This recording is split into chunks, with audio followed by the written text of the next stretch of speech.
तो प्रोफेसर सौरभ मालवीय, आप तो बता रहे थे सरकार विज्ञापन दे रही थी, दुर्लभ संयोग है, 144 साल बाद ऐसा दुर्लभ संयोग हो रहा है, तो आइए आइए महाकुंभ में आइए। पर ऐसा तो कोई भी रिकॉर्ड सामने नहीं है।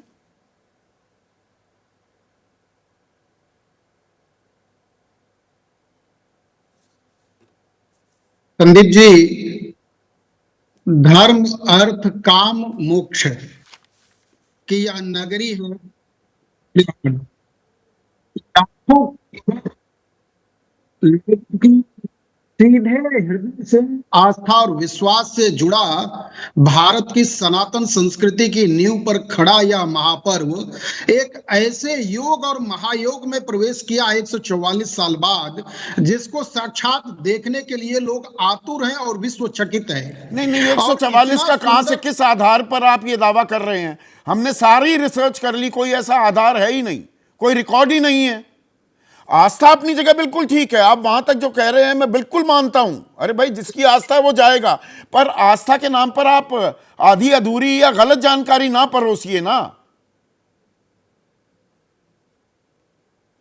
संदीप जी, यह शब्द आपका बड़ा खतरनाक है और बहुत आपत्तिजनक है कि आधी अधूरी और गलत जानकारी। तो दे एक दीजिए, आपको मैं कैसे अपने पता आप कि ये को, गलत जानकारी मैं है? अपनी यह जानकारी को आपको कैसे दुरुस्त कर पता? लूंगा। आप आपको कैसे पता, ये बताइए ना। जो आप दावा कर रहे थे, मैं बता रहा हूं संदीप जी। कोई रिकॉर्ड नहीं कह रहा, सीएजी की रिपोर्ट कह रही है आपको लगता 2013 है वाला आप सही कुंभ हो। महाकुंभ था, 144 साल बाद आया, सरकार की रिपोर्ट है।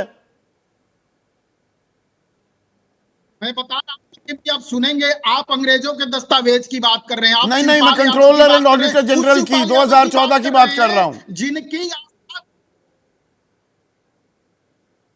संदीप जी, अब मुझे जरा बोलने दीजिए। तो हाँ मैं प्लीज बहुत गंभीर बोलिए ना, बात है। बोलिए। हाँ, आप उस शिवपाल यादव की बात कर रहे हैं, उनके उनके स्टेटमेंट का जिक्र कर रहे हैं, उल्लेख कर रहे हैं, जिनके जिनके विचार में अभी भी राम के होने का प्रमाण मांगा जा रहा है, जिनके कहने पर अभी भी सरयू की वहां की धरती, वहां का किनारा, सरयू की नदी अभी भी रक्त रंजित है। और ऐसे कार सेवकों पर गोलियों चलवाने वाले ऐसे लोगों की बात, जिनको हम वेद उपनिषद पुराण धर्मशास्त्र पर विश्वास नहीं है, उनकी बात पर बहस करने का ये विषय नहीं है। और रविंद्रपुरी सचिव है महान निर्वाणी अखाड़ा के, महान निर्वाणी अखाड़ा के। अगर रविंद्रपुरी कह रहे हैं ये भ्रांति फैलाई जा रही है, विश्वकांताचार्य व्यास जी, अब वो तो जाने माने कथावाचक हैं, वो कह रहे हैं कोई शास्त्रीय, कोई ज्योतिषीय आधार नहीं। छोड़िए शिवपाल यादव को ना। संदीप जी, शिवपाल जी को छोड़ते हैं, रविंद्र जी पर ही हम आ जाते हैं। रविंद्र जी पर, भारत देश आप भी जानते हैं, हम भी जानते हैं, यह आस्था और विश्वास पर चलने वाला देश है। और एक दिन की यह संस्कृति नहीं है, लाखों हजारों करोड़ों वर्षों की भारतीय संस्कृति है। इसकी दीवारें आस्था और विश्वास पर सुदृढ़ है, जहां पर वेद उपनिषद और रामायण और गीता पर खड़ी है। आप मुझे क्या बता रहे हैं? I am a very proud Indian. जो हजारों साल की हमारी संस्कृति, हमारी परंपराएं हैं, उनका पूरा आदर सम्मान, उन पर गौरव करता हूं, मैं गर्व करता हूं। पर सवाल अभी यही है, आप किस आधार पर कह रहे? अब आधार बताइए ना। आधार वेद और उपनिषद पर सवाल नहीं होता है। वेद और उपनिषद कौन पर से वेद, नहीं कौन होता से है। उपनिषद जो में वेद यह को नहीं बताया मानता, गया जो है उपनिषद को नहीं मानता, जो 1881 में पिछला ऐसा दुर्लभ संयोग बना और अब बन रहा है 2025 में? प्लीज वो वेद या वो पुराण, उसका मुझे पेज नंबर बता दीजिए। संदीप जी, वो शास्त्रीय विधान है। शास्त्रीय विधान, ये सारी जानकारियां आपको तथ्यात्मक मिलेंगी, इसमें कहीं कोई दो राय नहीं। और इतने करोड़ों लोगों की आस्था पर सवाल करके कि वेद ही नहीं है, आप अगला प्रश्न तो स्वीकार कर नहीं, अब सकते हैं। वेद नहीं है, किसने कहा? 4 वेद हैं, सबको पता है कि वेद को ना ना ना ना ना ना। अब आप विषयांतर हो रहे हैं। नहीं, करोड़ों लोगों की आस्था है, बिल्कुल है, पर करोड़ों लोगों को क्या आपने जो जानकारी दी वो मुकम्मल नहीं थी? लोगों को लगा कि भाई 144 साल बाद आया है ये संयोग, जाना ही जाना है वहां पर किसी भी कीमत पर। हर 12 साल में आता है ना महाकुंभ। मैं जरा स्पष्ट कर दूं संदीप जी, सवाल एकदम यहाँ रुक जाइए। यहाँ 12 कुंभों के बाद जो कुंभ का अवसर आता है, इसको 144 बाद योग कहा गया है। यह महायोग, जिसमें बृहस्पति और चंद्रमा और सूर्य के दोनों बृहस्पति के गृह में प्रवेश करें, यह योग बना है। जैसे आपका विवाह होता है और विवाह के बाद 1 वर्ष पूरा होता है, 2 वर्ष पूरा होता है, 25 वर्ष पूरा होता है, तो आप क्या कहते हैं कि हमारे 25 वर्ष के योग बन गए। एक ऐसा पर ये दावा तो 1989, 2001, 2013 इन तीनों महाकुंभों के लिए भी किया गया। 144 साल बाद ये योग बन रहा है। नहीं, निश्चित तौर पर संदीप जी, यह योग वेद शास्त्र संबद्ध है, और इस पर सवाल खड़ा करना, इस पर बात करना कि किस अध्याय में किस पृष्ठ पर कहा है, यह तो इसके विषय मैं ये कह रहा हूं, यह तो धर्माचार्य बताएंगे, और धर्माचार्यों के सौरभ मालवीय साहब, मैं वही पूछ रहा हूं। मैं फिर सिलेबस का पाठ्यक्रम ये 1989, 2001, 2013 में भी ये दावे किए गए। तब ऐसी संचार क्रांति नहीं थी। इस बार तो लोगों को लगा कि बस अरे भाई, फियर ऑफ मिसिंग आउट, हम मिस ना कर जाएं ये दुर्लभ संयोग। आस्था डुबकी लगाने में मुझे कोई आपत्ति नहीं। संदीप जी, आपसे विनम्र निवेदन है कि जो 81 में दावे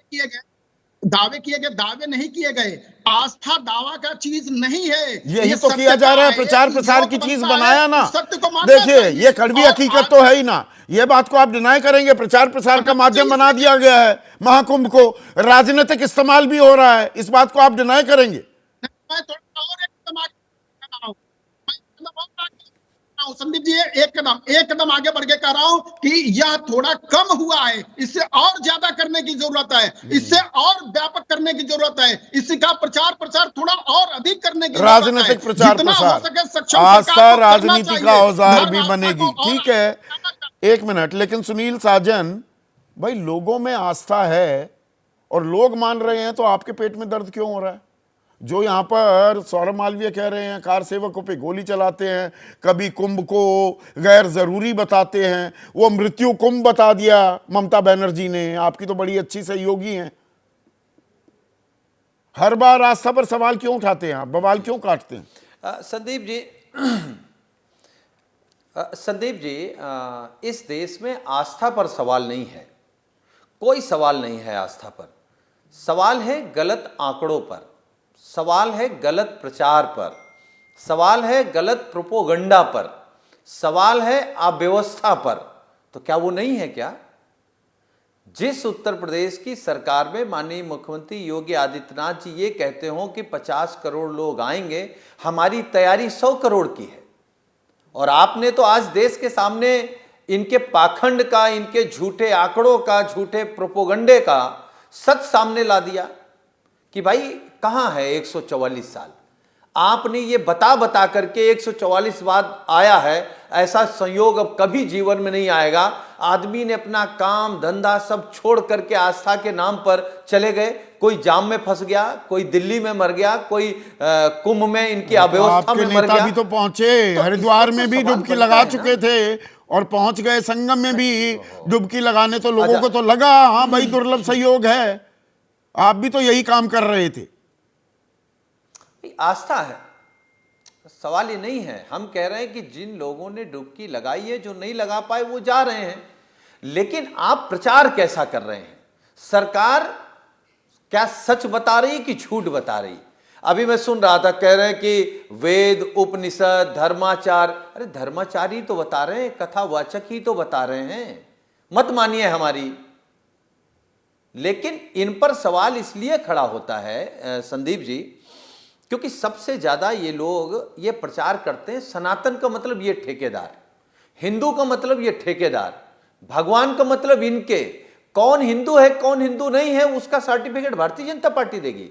सनातन के बारे में जहां तक मेरी छोटी बहुत जानकारी है, सनातन कोई धर्म नहीं है, सनातन संस्कृति है, जिसके अंदर प्रेम है, करुणा है, मैत्री है, समानता है, सद्भावना है और समन्वय है। वही तो सनातन है। वो किसी के भी अंदर हो, वो हिंदू के अंदर हो, मुसलमान के अंदर हो, सिख के अंदर हो, ईसाई के अंदर हो, भारत के रहने वाले के अंदर हो, नेपाल में रहने वाले के अंदर हो, वो सनातनी है। लेकिन सनातन और को, आप सनातन धर्म को, विरोधी भगवान राम हैं को, जहां गंगा पर, को, और ये कुंभ ताकत है को। बीजेपी की, इसीलिए आपको परेशानी होने लगती है। इसीलिए जो आरोप लगा रहे हैं केशव प्रसाद मौर्य, आप तो अनहोनी की ही कामना करते रहते हैं। अच्छा ये बताइए, ये तो मंद बुद्धि के लोग ही ये बात कोई भी कह सकता है। भारत जिस संस्कृति और सभ्यता का रहा है, हम आप तो उस संस्कृति के लोग हैं कि अपने दुश्मन के बारे में भी बुरा नहीं सोच सकते, तो खुद के बारे में कैसे सोचेंगे? कैसे सोचेंगे कि कोई अनहोनी हो जाए तो हम राजनीति कर लें? हम समाजवादी लोग हैं, हम भारतीय जनता पार्टी जैसे नहीं हैं कि भगवान राम का नाम लें, चंदा चोरी कर जाएं, मंदिर बनवाएं, जमीन घोटाला कर जाएं, गंगा मैया के सफाई के नाम पे अरबों रुपए खा जाएं और फिर आ जाएं संगम में। तो ये झूठ बोलना, फरेब, दोहरा चरित्र, झूठे आंकड़े, आस्था के नाम पर दुकान नहीं, चलाना, आस्था पर पार्टी ही चलाना, सवाल घर चलाना, परिवार उठाकर चलाना, आप ये भारतीय जनता पार्टी का दरअसल काम अपना होगा। ही पाला, अपना ही पक्ष कमजोर भी करते हैं क्या? लेकिन दुनिया बदल रही है और ये भारत के लिए ला रही है इन्फिनिट अवसर, जिसे हम कहते हैं मिनट इन्फिनिट। आइए आइडियाज ऑफ इंडिया के मंच पर समझे इसी मिनट इन्फिनिट को 21 और 22 फरवरी abplive.com पर।